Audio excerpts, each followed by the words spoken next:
episode of Laid Back Searchers. What this episode of Searchers is a little while ago, actually a few days ago, the Searchers crew joined up with the Washington County Historical Society to be part of a Facebook live series that the Historical Society does called Laid Back History. Laid Back History goes and tells the story of the southwestern Pennsylvania region, just small little snippets, maybe pieces of history you haven't heard before, in a very laid back manner. It's just a very relaxed manner.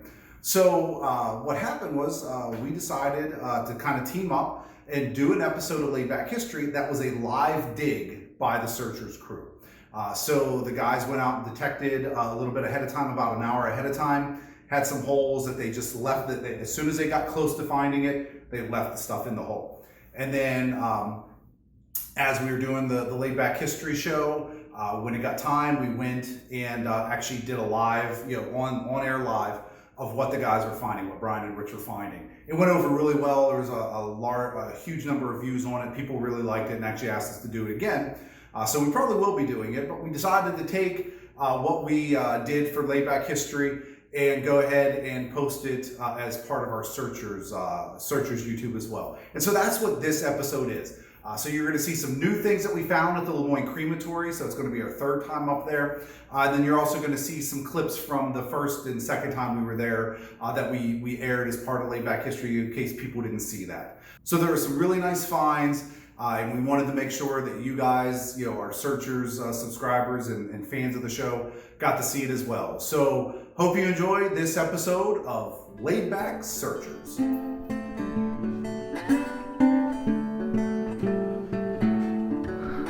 Okay, so I want to welcome you back to another episode of Laid Back History.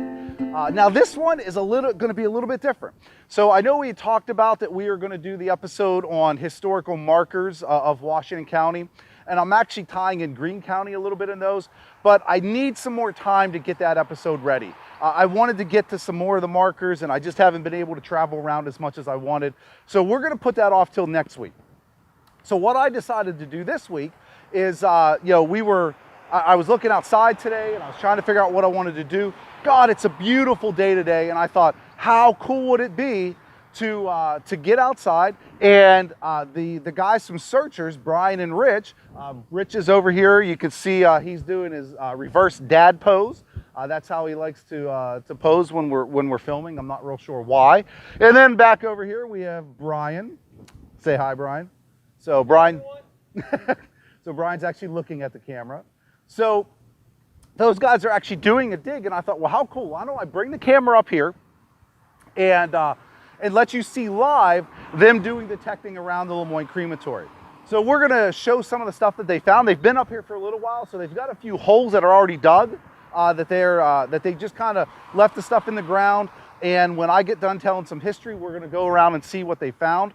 I'm also going to, I have a few videos, a few snippets from the first time Searchers came up here and did their metal detecting at the crematory. And I know we talked about some of this. We talked about the Civil War artifacts that they found and how we found this to be a Civil War site as long as being a crematory site. But I just thought, it'd be kind of neat for you guys to see live what Searchers does. So I've got some snippets that I'll play for you as we kind of go on. I'll do a couple of those. Maybe if there's a lull in what they're finding, we'll play a couple of those. So, but real quick, the history of the crematory. So the Lemoyne Crematory was built in 1876 by Francis Julius Lemoyne. Now, Francis Lemoyne, we've talked about him. He's an abolitionist. He's a doctor. He's into basically civil rights. He's into education. He's involved in agriculture. I mean, he's involved in a lot of different things. And one of the things that he starts to do later on in his life in the 1850s and 60s is he gets into the study of the spread of disease. And really what he gets into is burial practices and how the burial practices of the day are leading to the spread of disease. Because if you think about it, somebody dies, they're put into a pine coffin, rickety pine box basically. They're put in the ground, it's covered over, rainwater, groundwater washes through that, and you end up having that water then washing down into the water supply. We drink that water, it gets sick of the same thing that that person died of. And so what Francis was looking at was how could he clean up burial practices, make it a cleaner process, and maybe help stop the spread of disease in some manner. And what he gets into is cremation. And so he builds this crematory in 1876. For Francis, if you burn the body, you're basically killing the disease, and you're not going to have that spread down into our water supply. Now, cremation at the time in the 1850s, 60s, it's not new. It's not like he's coming up with something new, but it's not something that's widely practiced. You have a few cultures that do it, but they're not in permanent buildings like this one. They're just, they're building wood pyres and the body's being laid on it and being burnt. There were two of them that were done in the United States prior to this, prior to the Lemoyne Crematory being built. It was down in South Carolina, two Rev War soldiers that were cremated. But Francis builds this building in 1876, and it is the first permanent crematory in the United States. But not even just that, the first permanent crematory in the Western Hemisphere, and only the third in the entire world. So think about that. Little Washington, PA, we have only the third crematory in the entire world, the first one in the country. So it's kind of a big deal. And so the first person cremated was a gentleman by the name of Baron de Palm. He was a Bavarian prince who had died in New York, actually in 1876, prior to this building even being started, the construction being started. So they embalmed the Baron, they kept him preserved, and eventually brought him down when the building was finished in the late fall, early winter of 1876. And in December, early December, he was cremated. The second person was a lady by the name of Jane Pittman, an art teacher from Cincinnati, Ohio. And the third person was Francis Lemoyne. And Francis is buried, if you look at the headstone right over here, that is actually where Francis is buried. His ashes are in an urn underneath of that. The crematory was used up until about 1900. There were 42 cremations altogether that were done in the Lemoyne Crematory before it was shut down because of disrepair. Basically, they didn't want to charge. Francis wanted it to be free so that more people would maybe be cremated and help the idea spread. But because of that, there was really no money to take care of it after he passed away. So eventually the furnace, the big furnace starts to crack. In fact, I've got a neat video, and I want to play that now, that we did, Brian and a couple other friends of ours did years ago, where we actually showed what it would have been like carrying the body from the wooden bier or table, or the wooden table in the metal bier over to the furnace and putting it in. So while I'm talking, I'm going to go ahead and play that because it's kind of a neat video. Okay, that's playing. So, but the crematory, it goes into disrepair eventually, and it is shut down. The Lemoyne, the Historical Society, the Washington County Historical Society, takes over ownership of it. They do some repair and restoration work to it, and it opens up as a museum. And actually, currently, right now, we are doing another restoration to it. You can see we have a couple of the trees that we cut down that were, unfortunately, they died. They were hanging over the roof, so we cut down a few of those. I just realized that videos might still be playing, so hopefully you're back and you can see the trees that are cut down. So we're going to be putting a new roof on it and doing some repair work to the outside of it. We actually have one of our board members, Tim Moore. He's been volunteering his time to help maintain the site, and he's been doing a ton of great work on it. So, but that's kind of a brief history of the Lemoyne Crematory. I could see the guys are doing some detecting. So let me ask them, guys. Yeah. Do you want me to? How about if I play? I'll play one of the clips from our Searchers episode, and then we'll come back and we'll do a little bit, see what we got. Okay. So I'm going to play a clip. I'm going to get that going, and then when we get back, we'll see what they happen to find so far. So, excuse me while I get this going. So here's a quick clip of one of the finds that we got here last time at the crematory when the Searchers crew was here. Oh, not a nail.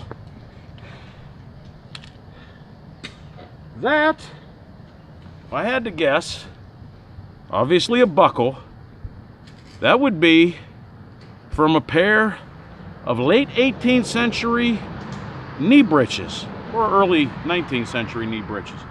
They had essentially shorts, what my parents always referred to as pedal pushers, that came just below your knee. And there was a strap right there that kept it below your knee, and that would have been the buckle used to tighten the strap to keep it from riding up. So, very cool, and most likely predates the crematory again. Very nice find, very nice. Turn right there, now you're good. Okay, so that was one of the finds that we had up here from the earlier episode when we shot the first episode of Searchers. And that was our premier episode. The first one we ever did was up here at the Lemoyne Crematory. Now, we're going to kind of go live again. So Brian has 2 holes that he dug. He 3 of them? Yeah, we got 3 holes. Okay.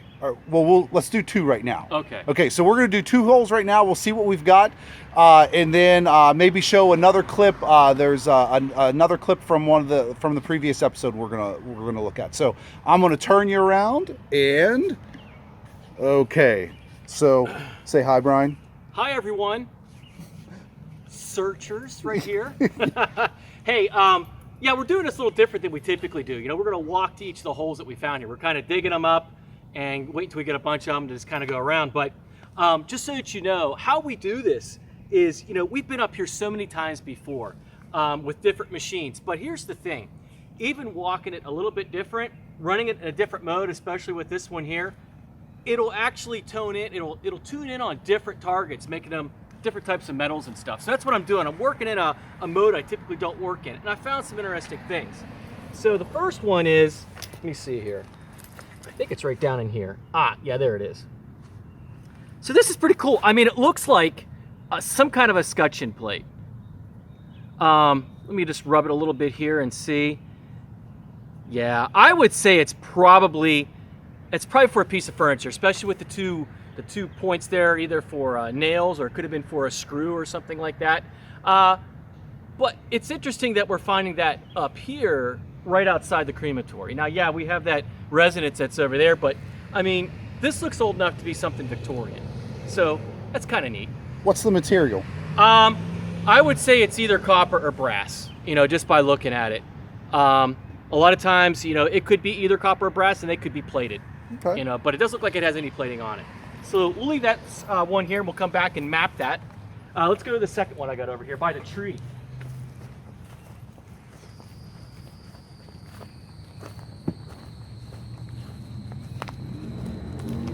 Now this one's pretty cool because when we were up here before, a lot of this was covered in brush, so we couldn't get back in here. And this one's, you can see it, it's in the plug. I just left it like I saw it. Check it out. It's a little kid's toy car, like a 20s, you know, kind of racer, one of those torpedo racers. You might know what it's more called, Clay. But I don't know, you know, that style of car, but you know, it kind of has that, you know, pointed back end, something like a hot rod. I would imagine that probably is associated with the house over there. But this one's in pretty much decent order. I bet you if we cleaned that up, you could probably get the wheels to run again on it. But that's a cool little find. I love that kind of stuff. And the cool thing is that the kid probably left it out here. And it actually feels like it's, my God, I don't know. Could it be lead? Because it's awful heavy. It's either that or some kind, I don't know if it's a pot metal. It seems a little too heavy to be that. And anything we find kind of tells a story of a site. You know, it's not just, oh, can we find something tied to the crematory? Because there were things happening here before the crematory. Yep. There were things happening here after. Exactly, So especially like the house. right. You know, you could see kids over here playing around. And remember, there was all those brush here. But there's this large tree. You know, this tree could have been here. Maybe the kid was playing underneath it, you know, running his cars around. He could have had multiples of them. I'd imagine he was probably a little upset when he lost this one, because I think this is a pretty cool looking one. Have to clean that up. We'll map it, you know, and just what this, you know, what does it tell you? Yeah, we know that there was a kid here at some point living. What, you know, big deal? Oh, I think it's a big deal. I just think it's kind of neat, you know, finding things like this, kind of saving them, and it'll be a nice little display piece for the museum. And so what are we going to, we're going to go try to find, or we're going to go cut to a clip from the first episode Yeah. of Searchers again. Yep. And this is Rich finding an older coin. Yeah, a real old coin. Okay, so hang on, let me do that. We'll let Brian go back and detect. I will get this playing here real quick. I don't know why you need to see my face as I do this, but let me get it playing. And we'll be back here in just a minute. I know Rich has found a couple things, so we'll see what we've got. What do you got outside the hole? Look at what's inside the hole first. Oh, that is a big coin. Look at that, Holy baby. cow. Look at that. You got your loop? You know what I do? I have it here.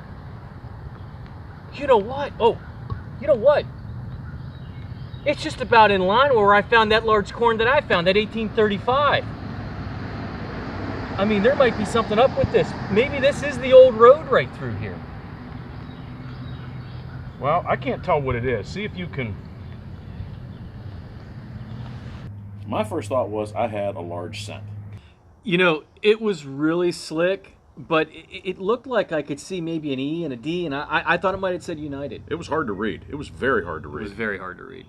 That is a 1799 French decime, No way. which decime, I believe, means dime in French. Right. So Okay. So that was a really cool find. I mean, that was awesome to find that 1799 coin. And actually, Rich has a find here we're going to look at. But before we do that, I just want to ask him what it was like finding that that decime. what can I say? I mean, honestly, it was the oldest coin I got so far. Unlike somebody's 1835. Actually, there's one older. We'll get to that later. We'll get to that later. But yeah, I mean, it was cool. And I mean, a French coin in little old Washington. I mean, But kind of a neat tie to the Lemoyne family, who are French. French, exactly. So, not saying that's it a good was point. theirs, but yeah, kind of Yeah. neat. So, So what do you got here, though? well, in a mid-tone, digging just about everything at this point because, you know, it's coming up about a 1648, 1645, which tells me lead. We already found a round ball and a musket ball, so I'm kind of hopeful here. So let's see what we got. No, not there. Oh, right there.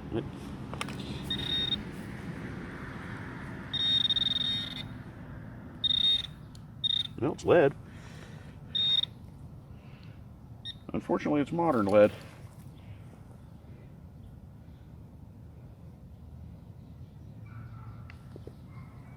That is one flat bullet. I'm going to guess by the size of it, that's probably a 32 caliber, which that 32 ACP shell that I found out here earlier, maybe they were target practicing, dropped around, and here's one of the ones that actually went bang. So, better than nothing. Okay. Hey, why don't you just stay there? I got something pretty good sounding in this, Claude. I mean, Okay. it's ringing up really high. Okay. You know, high like really good stuff, like potentially silver. So, I'm hoping it's not this. I'm looking at it right now. Because that looks like a harmonica. Uh-oh. What do you got there? I don't know. I think that's it. Let's see. That's it. So what is it? So it's something probably nickel then. Oh, it doesn't look it's going to be anything great.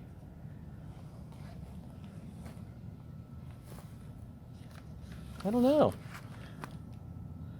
I can't tell what it is. It's a piece of something. It must have been. It's got to be nickel or something. Nickel plated, chrome plated maybe. Yeah, that's To why ring it's up probably like- ringing up ringing so up like high. silver, yeah. Boy, it sounded really good, but you know, there it is, people. That's the real stuff. When you think you got something really good and it turns out to be pot metal, Well- because it rings up just as high. Wasn't a pull tab. It wasn't a pull tab, but that'll go in the junk pouch because it's You're gonna put that in your junk pile, or you want to put it in mine? Because my dang. there you go. Okay. A So lot of junk in there. how about we do this? Why don't we go to maybe your favorite find from here? Would it be the coin?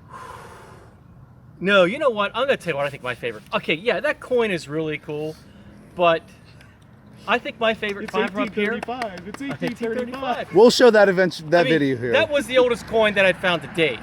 I found a lot older one later on, but I think the find I remember the most up here is the Civil War button, because it had A on it, an artillery button, which was phenomenal. Can I tell you how much I appreciate you jumping off and not doing the coin, because I don't have that video primed. So talk for a minute here and I'll get that video going. Sorry about that. You had one job. I know, but it's the find that I thought is the coolest. All right. Give me a second. I got to find that video now. Apparently, the director should have discussed this with his subjects before assuming. I like how you said subjects. Yeah. All right. I think I have it. That was luckily a little bit quicker than I thought it was going to be. So I had all the videos primed and ready to go just in case.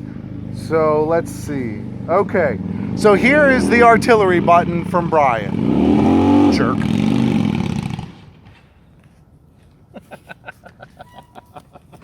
Oh! Wait a second. Oh, check it out. It's a button. I mean, it's not a flat button. It's a two-piece button. You know, oh, it is so corroded on the top. I'm going to tell you what I think it might be. I can see what it is on top right now. This is a two-piece button, but it's a general service button. You can just barely make out the eagle on the front. That means it's Civil War. We already found a mini ball just on the other side of that tree, and you know what? Thinking about it, that 69 caliber ball that had the buck and ball impressions on it, it's probably Civil War related as well. Another Civil War find at the crematory. So possibly they were up here camping after coming up that long hill, that march out of town going south, coming up South Main Street. This would be the perfect spot to sit down, rest your men before heading on out. We'll have to clean it up, see what's on it. Sometimes inside that little shield there might be a marking for who knows what, but it's definitely general service. Maybe we can narrow it down a little bit more after some cleaning. I thought we were going to kind of just do an ending, but we actually have another find from Rich that I have to show you, because Rich is notorious for finding nails, and he just happened to find a really big one. So we're going to do that. Then Brian's got something, and then we're just going to, we'll go ahead and have a quick ending. So let me turn around and we'll do Rich with his big nail. So what's it ring up for, like, Rich? Well, like a nail? What was screwing me up was there was actually a piece of garbage aluminum in there too. Just something from the modern house around here. But I'll tell you what, like Clay said, I do find a lot of nails. But man, I'll tell you what, when I get them that big and they're cut nails, I mean, that's not really a nail as much as I think they would have called that a spike. So that definitely goes back to the time of the crematory. Because that is an old one. So, and you know, I know everybody likes finding silver, but I like finding the history. So let's go see what Brian has, and then we'll call it for the night, I think. Now, you know, I was digging a lot of low tones tonight, which not low tones, what's called medium tones. Like anything from, for me, about 9 and 10 up, I've been digging. And this one rang in at a 12 and 13, 11, 12, 13. I was pretty sure it was a nickel, and I think that's what it is. You can see it right there. That's nickel sized. That's kind of nice to know that I kind of know my machine enough. Oh, ha! I got a buffalo nickel. That is awesome. Check it out. Right there it is. There's the Native American on one side. Let's flip it over. You should see the buffalo on the other. Pretty cool. Right there it is. Buffalo nickel. I'm happy with that. I'm really happy with that, because a lot of times we don't find these because we pass over those midtones because we're out hunting a place, maybe we only get one attempt at it, and we're trying to get those higher tones. But I'm happy with this. What's the age on that? Well, let's see here. Let me see if I can find out. unfortunately with these, wait a second. You want to come over? I don't I'll know be what over there. Let me fill my hole and I'll be right over. I don't know what that means, I but don't either. what are you so happy about? Well, I just made Brian's buffalo nickel go the way of the eastern buffalo. It's now extinct as far as the best find today. This sounds good. Y'all want to come over here, see this? Okay, I'm coming. I did not expect this here. Maybe I should have. We tamp this down. Don't want to leave a big old hump here for when they hit it with a lawnmower. All right. Oh, what do you got? Something good? Am I gonna be jealous? It is possible. Look at this right. Oh, I know what that is already. Yeah. Look at that. Oh. Oh, and it's in gorgeous shape. Oh. I'm jealous. So for everyone watching, I'm That jealous. would be a crotal bell, or as most people call them, a sleigh. Wow, that's a weird one. Sleigh bell. Look at the shape of that, how it's got the... I've never seen one like that before. hang on, hold it still for a second. I'm trying to.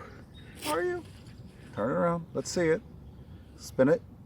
Nice. Okay. So what's the? Why are you so excited about a chrono bell? Well, first off, we're at a crematory. And again, I wouldn't have expected this here. That's still got the rivet on the end of it too. But maybe I should have, given all of the horse traffic coming up here. Well, remember, this was, I mean, they were using it since the 1800s. I'm sorry. Ding-a-ling. I'm jealous on that one. Brian is so white; he's just glowing in the light. We can hardly see him right now. That's why I gotta wear a hat. So I'm sorry, Rich. Don't want to. That's okay. Me, on the other hand, I'm getting nice and burned because I have a Jeep with a top on it that comes off. And the see wife that and I were out driving around the other day, and I got burned. Oh, that's cool. It's riveted. It's It's riveted yeah, on. It's a little different one than I've typically. Yeah. Cool. I mean, sometimes they'll have a number right down around here. Yeah. Well, I'm hoping we'll get her cleaned up a little bit. And Made in China. oh, I know it'd be nice try. So what do you Nice think? try. Call it for the night. We good? I mean, I don't think we're gonna find anything. I mean, there's always, you know what? There's always going to be more stuff out here. It just depends on how, like I said, you can come up after a hard rain. That rain gives you a little bit more depth, not as good separation, and you might find more. You might walk in a different way. There'll always be stuff here. It'll just get harder and harder to find as you hit it. I don't see a date on the bottom of it or a maker's mark on it, so I would say that's probably on the other side of 1860. Oh, that's cool. Still. so even though we didn't find anything amazing, we're still telling a story, right? Yeah, we are. I mean, the stuff that we found tonight, those could be associated. Two things might be associated with the crematory. Could be the chrono bell, definitely, and maybe the little nail. escutcheon plate. But everything else that we found is going to be post when this was being a crematory. Probably Yeah. more associated with more of the residential neighborhood that starts to spring up here. And why do so Rich, we always we hit sites 4 or 5 times, and we've kind of hit this place numerous times. We're not finding as good as stuff, but why do we keep coming back? We've beat the living daylights out of this place. I mean, and we've pulled some really cool stuff out of here. Right. But everybody likes finding the shiny silver, the gold coins, and Lord knows we do too. Would like to find a gold coin. Well, yeah, you got gold up here, as I recall, not that did. long ago. So stick it in your ear. But everybody likes finding the shiny stuff, the real valuable stuff. But I like relics. How long have we been doing history, living history? Right, 25 years. 25, 26 years. 25 years. So this isn't something that, that we just decided. I mean, the metal detecting, you've been doing it obviously a lot longer than me. But, I mean, it's about the history. Right. It's always going to be about the history. About telling that tale. It's always about telling the tale. I mean, as you know, I know Clay is not much of a person that likes to talk for any length of time. He's usually very short on those. No, I'm just kidding. No, we like it. We love it. We're passionate about it, and we like telling those stories. And if we can find stuff up here that can add to those stories, we'll definitely be telling that. And I think Clay has done that recently in a couple of these episodes. And I do want to say, just now that Rich stepped back up there, Rich is not as short as, I mean, he's short, but he's not as short as it looked. He was standing down in the ditch, so it made Brian look extremely tall. Yeah, there you go. So I'm going to hand this to Brian real quick. Here. I'm sorry, I shouldn't have left my heels in the Jeep. So again, thank you for tuning in for another episode of Laid Back History and a Searchers episode. So I'm going to go ahead and we will be posting this to the Searchers YouTube page and to our Searchers website and the and our Facebook page. So Brian's now shooting my chest, but thanks. That's okay. It's live. That's what it's all about. So, The thoughts really crossed our mind a couple of times. yeah, I know. So we will post this there, but thank you for tuning in to our first live dig as part of Searchers and another episode of Laid Back History. If you want to make a donation, you can do that by going to our Historical Society website page, wchspa.org, or go to our PayPal at paypal.me/WCHSPA. Thank you once again, and we'll see you next week.